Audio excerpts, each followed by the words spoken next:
The dairy industry recently held its 2014 World Dairy Expo in Madison, Wisconsin.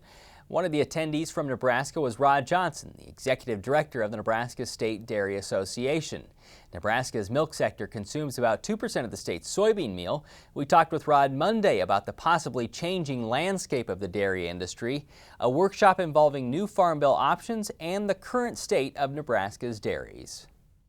Well, Nebraska's dairy industry has done what a lot of agriculture has done with some contraction, but what we found that the states around us were growing into a growth mode, and we hadn't gotten that far yet. So we're starting to work on that. But currently we have about 190 dairies in Nebraska. Our cow numbers are at about 54,000 cows, and we're in a, like I say, we're trying to put this thing into a little bit of a growth mode. You spent some time at the World Dairy Expo in Wisconsin last week. Tell me a little bit about that event and maybe some of the things that people are looking at in the dairy industry. Well, that's quite a show. It lasts for 5 days. They had about 77,000 people show up. There was over 3,000 foreigners from about 94 different countries.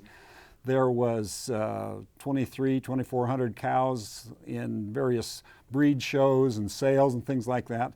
We were up there for a couple of purposes. One, to learn a little bit more about the industry as far as some of the new technology and things that are going on, so we can bring information back to our producers to help them look at ways to enhance the production that they have currently.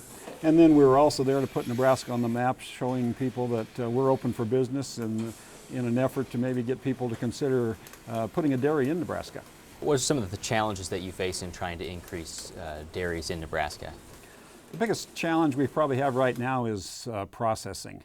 As we've lost dairies over the last 10 to 15 years, we've also lost some of our processing infrastructure. So that's one of the challenges we have currently. Our existing processing is all on the very eastern edge of Nebraska or more into the I-29 corridor right to the north of Nebraska.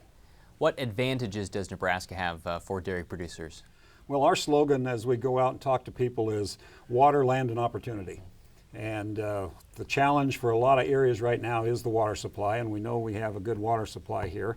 And we've got land. A lot of the areas are also needing land for nutrient application and things like that, and we can provide that in Nebraska. So we feel like that's the opportunity we have to offer. Tell me how the industry is shifting maybe as you look at drought-ridden states that have had that condition for a number of years now. Well, we always hear about the drought in California, and California has been the largest dairy state for a number of years, but there's an awful lot of challenges out there, and they are starting to look around. So that's one of the areas. And then, of course, even with the Ogallala Aquifer, it's so strong for us here in Nebraska, but when you get to the southern tip of that, down into the Texas-Oklahoma area, some of those people are starting to run out of water. So that's another area that is starting to look around. What can they do next? We've talked on this show about the farm programs for dairy producers. They are changing a little bit. You're holding some informational meetings. Tell me about them. Yeah, the margin protection program is the only thing left in the farm program for dairy producers. And so we're having a workshop, a very educational hands-on workshop on October 30th.